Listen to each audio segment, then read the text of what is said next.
Hey guys, this is Amber, and yes, 25 years ago, this title called This Is Your Night was released on May 21st, 1996.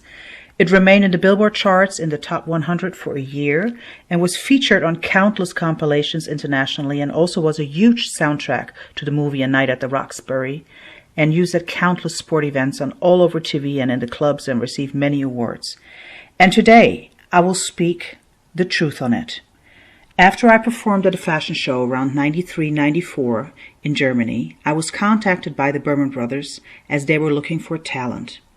They invited me to a studio in Hamburg, Germany, where they handed me an empty track, and Frank Berman gave me 3 notes with the words, I thought something like this: "This is your night," and an example of a rhyming word like all right. Then I sat in a quiet room and wrote the rest of the words and melody. We then recorded it, and I also came up and added that famous ad-lib, dabba-dabba-dap-dip-dap-day on top. And of course they loved it. In fact, they started shopping it around at labels in America, and it did not take long for some to bite. They ended up with Tommy Boy in New York City. Needless to say, I was new to the biz, and the first red flag should have been that they took me to their lawyer to contract me, which is a huge faux pas. They then set up a production contract with Tommy Boy over multiple albums. Over that contract, they received advances for each project they would create out with me. But in these contracts, they obviously thought that I was not even worth 1/3 of the potential profits on the share to be made, while they already had swallowed all of the non-recoupable advances too.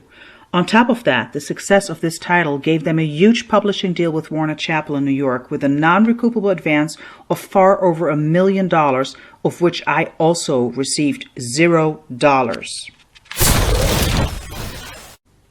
Moving forward to 2018, I found out that they, in 97-98, had changed my share of this title in their publishing company to drumroll 6.66%, meaning that they continue to profit wrongfully over this title and many others of that first album, to which they have also lied on other shares. I have been in touch with them since 2018 per email, and beside being able to receive some of the more recent current royalties through them from Tommy Boy only with pressure, they continue to belittle me and are scared to meet with me in person. I have given them over 3 years of my time by now to very reasonably settle this matter quietly with me, but they keep whining like the snakes they are. I do have more stories to tell, and this is just the beginning. I will not stop telling my truth until they do right by me. So let me end this first part by warning talented and ambitious singers and writers out there that if these two would approach you to run the other way fast, you are welcome. Happy 25th anniversary, and thanks to my fans for all the love and support. I think that some of you now start to understand why I have absolutely distanced myself from these two and even have refused to perform to any of their, quote, productions, and why I ran fast when I was finally able to. This is part 2 of my story with them, so in the very case you have not seen the first part of the story, please go back and check. So beside for them having stolen main parts of my rightful publishing shares on the first album on all titles, including massive theft on the hit title This Is Your Night, they also waived countless licenses through over all these years without my consent as a writer. They also purposely failed to copy me on my rightful royalty statements over all these years. See, it does not matter if a project has recouped or not. Royalty statements are mandatory, but don't be mistaken. There is an entire complicit system behind this. Insane touring schedules that keep you more than busy, free shows known as promo for many radio stations, TV, and countless interviews. All the while you have to make sure you do not look tired, eh? Yeah, right. All the pressure of success for the label and the Berman Brothers now lies on me and how I represent. They pretty much left me to my devices once they had cut the deal and only appeared back into the picture when there was more potential profit for them in sight. As already widely known, the music industry is a very abusive industry, especially being a woman. I just never understood why, as they do need talent and creative people to even start to exist to then profit, but at the same time, they put them down. Talent and creativity already exists without them and always must be there first for a track to come alive and be interpreted and ultimately for them to even be able to possibly profit. It is the very root of this industry. Moving on, in between the first two albums in 1998, there was the Stars on 54 project with Alternate and Jocelyn Enriquez, steered by the past Vice President Monica Lynch from Tommy Boy, with the idea of covering the title If You Could Read My Mind, after Miramax Motion Pictures asked Tommy Boy to produce the soundtrack to the movie 54. This project was, however, an individual contract, which was never properly clarified with me. This also means that this project also entails individual royalty statements, which were never copied to me either. And again, no matter if it recouped or not, I am entitled to them as the performing artist. However, non-recoupable advances were again paid to the Berman Brothers, of which I also, surprise, received $0. To explain that word non-recoupable to you guys, it means straight up money into their bank, regardless if this project ever profits or not. The Berman Brothers never lost.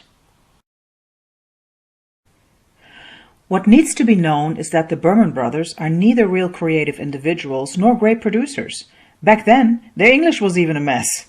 Frank is the brother who takes care of the quote business side of things, and Christian has nothing more but basic skills in the studio.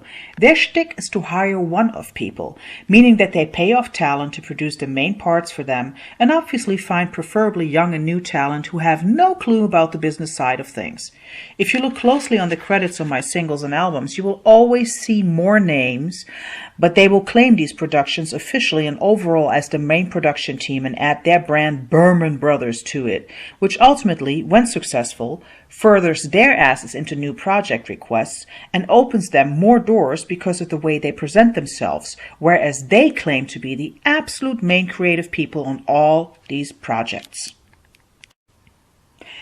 And because they have gotten away with that over decades now and made labels, publishing companies, and others believe that they are the real talent, they even landed on the top 20 Billboard list of producers, which is an absolute fucking joke and an insult to real producers out there.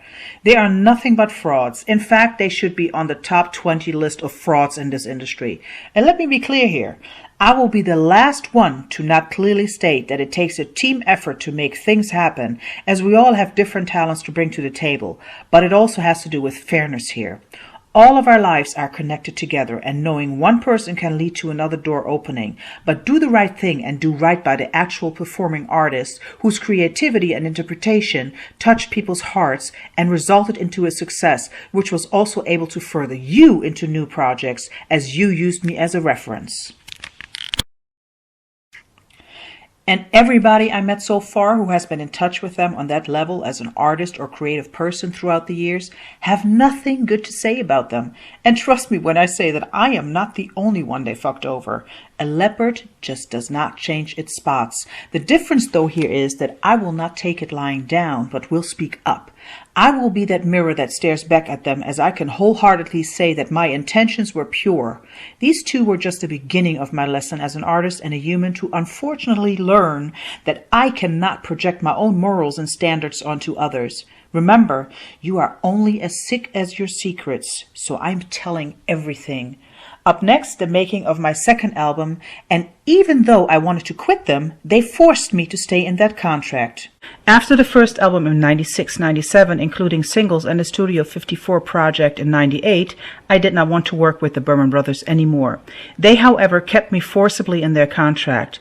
In this industry, it unfortunately is and was not uncommon for producers and labels to either shelf artists if they do not comply with their rules, or do as they say. Shelving means to just keep an artist in a contract, to keep them from moving on to a potentially better place by and for themselves, and keep them away from their enemies, meaning other potential producers and labels within the industry who are ready to work with me. So either they will stop your career right there or force you to eat shit. Fact is that this practice is actually very counterproductive for creative people, as it dims your creativity and makes you depressed many times. But there are no shits given when greed eats their brains. And let's get real, this industry is not about talent only. It's about exploiting people. It's about lots of luck to be at the right spot at the right time with the right material in the first place. Then comes connections and eventually also lots of favors paid in one way or the other. The bottom line is here, you will have a ceiling in this industry if you do not comply.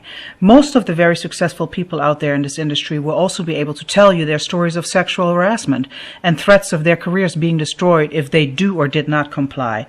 Looking back, I'm thankful I already was a young and single mom at that time and had my priorities on that front straight. Not to the liking of everybody, of course, because now you become a nuisance in their abusive system when you dare to speak up about it. A woman wanting to take back her power is not very attractive, obviously.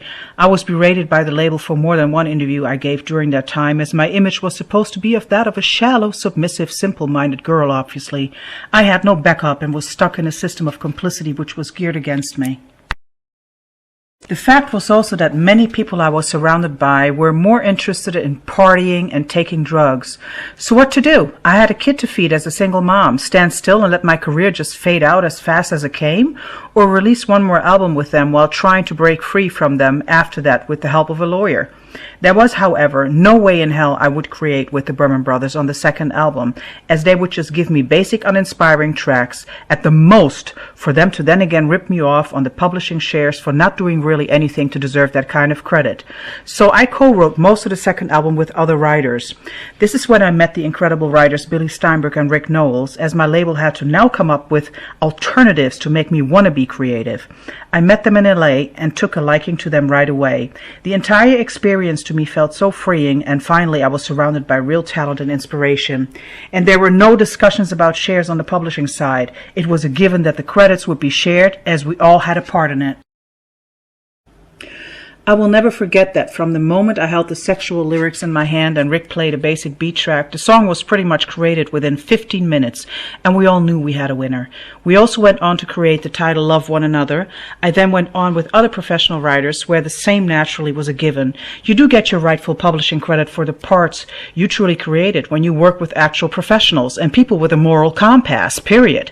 Of that entire album, I traveled all over to co-write 9 of the pre-produced titles with other writers. All the while, I also kept touring because my, quote, producers were totally incompetent on the creative level, and because the Bermans wanted to at least look like they had some part in the creativity of it all, they handed me a half-assed track to which I created the lyrics, but I demanded my clear publishing share up front if I were to do it. Then the already existing If You Could Read My Mind track was added, and Billy Steinberg was nice enough to hand me one of his yet unreleased tracks he still had in his drawer, which was Above the Clouds.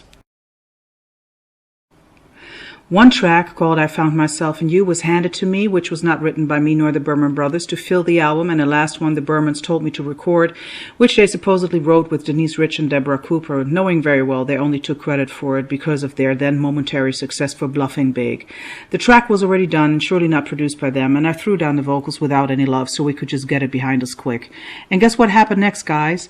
They registered all of my work into their publishing company with the fitting name Shark Media to make sure that beside the label advance from Tommy Boy, to which I received $0 again, they would now also profit from my composition parts as the official publisher to help pay off their pocketed publishing advance, and had another one-off paid programmer in their studio copy many of the already existing productions I had delivered to them with my new tracks, to then credit themselves and to appear in the media as the main producers on the album, which led to more work for them and the possibility to hook new artists with their fuckery.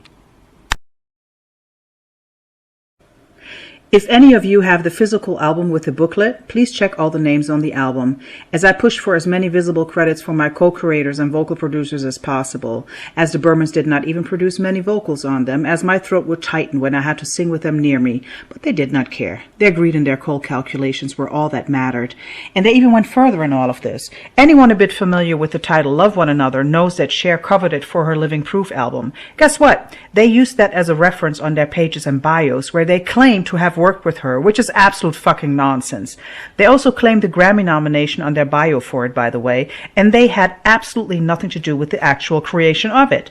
Then they told me that they really liked that, quote, song Sexual, but that it unfortunately did not do really well on the sales front. But guess what I found them posing with in an image? A Billboard award on a wall of that very title, which they did not create, but they just seem to love to decorate themselves with the work of others, huh? We have since then checked with Billboard on the authenticity, and beside the fact that the actual creators and performing artists should receive the award in the first place if it were real, to then find out that Billboard does not give them out like that, but that some people out there ask for copies of charts and then have their own framed awards created. So now the Berman Brothers are profiting from my creativity but are belittling me and my creations, but at the same time have the nerve to pose with my work written with other writers and act like they are the kings of the hill. It just amazes me how people can be so wicked and shameless. The BMI awards they claim in their bios are for This Is Your Night, to which they robbed me of my rightful publishing shares as explained in part 1 of my video series, and also Sexual Leader D, to which they have no creative credit whatsoever. The Sex and the City features they are claiming as their great achievements in their bio have nothing to do with their work either. Both songs were not written nor created by them. Tons of music licenses were waved through without my consent as a writer. They are nothing but big blowfish in a pond of shadiness to want to be emperors with no clothes on, and they have gotten to a point where they believe the actual shit they spout. But when all your lies become the glue to your house of cards and your truth to sustain, self-reflection is hard to find. It is pretty sad. Only narcissists and psychopaths can sleep at night with that. My main goal after that second album was to get as far away from these thieves as possible, so I hired a lawyer to get me out of that contract. It took me around 2 years of lawyer fees and negotiations for them to let me go. It was nothing but an abusive and horrible relationship. And guess what? After all they had already stolen from me, they expected me to pay them money for them to release me out of that contract on top. They have no boundaries to their endless greed and zero shame. The absolute grief and time it absorbs of your life is nothing but perverse. So I paid them their ransom like a slave and went straight into a direct contract with Tommy Boy as the artist and executive producer, and wrote with others and paid others to produce the third album with me, which was Naked. Part 4 will follow.